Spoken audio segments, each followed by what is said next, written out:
ভারত পাকিস্তান যুদ্ধের ডামাডোলের মধ্যেই বাংলাদেশে ঢুকছে ভারতীয় নাগরিক। সম্প্রতি খাগড়াছড়ি সীমান্ত দিয়ে ৬৬ ভারতীয়কে বাংলাদেশে পুশ-ইন করা হয়েছে বলে জানা গেছে। এ বিষয়টিকে ভারতের অন্যায় পদক্ষেপ হিসেবে উল্লেখ করেছে সরকার।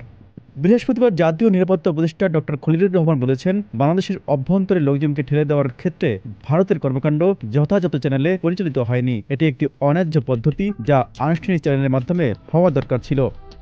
সূত্র বলছে, ২৪-এর গণবিপ্লবের পর ভারত নানাভাবেই বাংলাদেশকে উত্ত্যক্ত করছে। সীমান্তে অস্থিরতা সৃষ্টির পাশাপাশি দেশটির সঙ্গে করা চুক্তি বাতিল করে কখনো নিজের ক্ষতি ডেকে আনছে, আবার কখনো বাংলাদেশের ক্ষতি করছে ভারত। সম্প্রতি বাংলাদেশের বিভিন্ন সীমান্ত দিয়ে ভারতীয় নাগরিকদের পুশ-ইন করার বিষয়টি তারই অংশ বলে মনে করছেন সংশ্লিষ্টরা।